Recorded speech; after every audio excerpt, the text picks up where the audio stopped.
Shalom Bapak Ibu Saudara sekalian, saya senang sekali bisa bertemu kembali dalam program Daily Devotion hari ini. Saya doakan supaya tetap dalam keadaan sehat, kuat dan terpelihara oleh kasih Tuhan. Bangkit dan bercahayalah. Firman Tuhan yang kita baca hari ini dari kitab Efesus pasal yang kelima ayat 1 sampai ayat 21. Saya hanya akan membacakan 2 ayat saja, ayat 8 dan ayat 9. Mari kita baca bersama-sama. Memang dahulu kamu adalah kegelapan, tetapi sekarang kamu adalah terang di dalam Tuhan. Sebab itu hiduplah sebagai anak-anak terang, karena terang hanya berbuahkan kebaikan dan keadilan dan kebenaran. Saya yakin bahwa setiap kita tahu apa itu hidup dalam kegelapan. Hidup di dalam hawa nafsu jahat, pikiran-pikiran yang jahat, perkataan-perkataan yang jahat. Ini semua kalau kita singkat dalam sebuah kata adalah dosa. Dan semua kita, dikatakan firman Tuhan, dahulu hidup di dalam kegelapan, dahulu tidak hidup di dalam terang, dan dahulu tidak mengenal kebenaran. Berkaitan dengan tema kita di bulan Juli, yaitu melangkah di dalam kesatuan. Nah, kegelapan ini termasuk dalam apa? Kegelapan ini termasuk ketika kita hidup selalu dalam perselisihan, dalam pertengkaran, dalam caci maki. Bahkan kalau kita baca di dalam bacaan firman Tuhan hari ini, ada kata-kata kotor keluar dari mulut, kata-kata kasar dan sebagainya. Nah, yang menghancurkan sebuah hubungan dan kesatuan adalah apa? Ketika di dalamnya ada kalimat-kalimat kasar, ada kata-kata gosip, ada kalimat-kalimat yang menjudge atau menghakimi. Intinya adalah setiap kata-kata yang bisa menghancurkan kesatuan, maka kita perlu buang jauh-jauh. Dan firman Tuhan berkata, kita sekarang adalah anak-anak terang. Firman Tuhan berkata bahwa kita bukan lagi manusia lama, tapi manusia yang sudah diperbarui.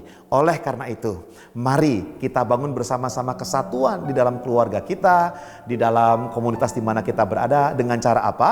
Firman Tuhan di ayat 9 dikatakan dengan berbuah kebaikan, keadilan, dan kebenaran. Mari saya ajak Bapak Ibu Saudara sekalian, mari kita banyak berbuat baik. Apalagi di masa-masa seperti ini. Hidup di dalam terang artinya apa? Siap sedia berbuat baik kepada siapa saja. Kita bisa membantu teman-teman yang hari ini mungkin terpapar COVID-19. Kita bisa menolong mereka yang hari ini kesulitan dalam finansial. Bahkan kita bisa menolong pertumbuhan kerohanian mereka. Bersaksi bagi orang-orang yang belum mengenal Kristus. Kita juga yang kedua bisa bicara tentang keadilan, menjadi pribadi yang bisa memberikan keadilan kepada banyak orang. Ya tentunya adil, bukan setiap orang dapat sama rata, tentunya disesuaikan dengan kebutuhan mereka.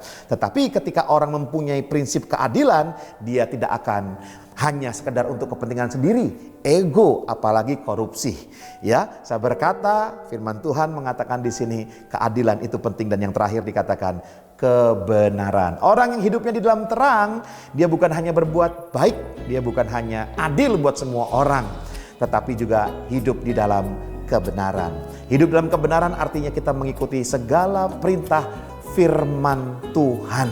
Jika firman Tuhan berkata ampunilah saudaramu, ya kita ampuni. Firman Tuhan berkata bertolong-tolonganlah menanggung bebanmu, ya kita saling menolong.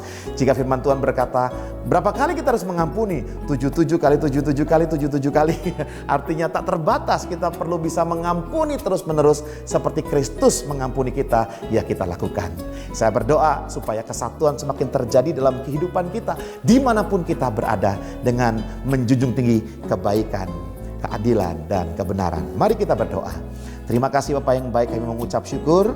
Kami berdoa supaya tayangan Daily Devotion hari ini menjadi berkat bagi kehidupan kami, membuat kami menjadi pribadi yang sadar bahwa kami adalah anak-anak terang di dalam Tuhan. Mampukan kami ya Tuhan Yesus. Di dalam nama Yesus kami berdoa dan mengucap syukur. Haleluya. Amin. Tuhan Yesus memberkati kita semua.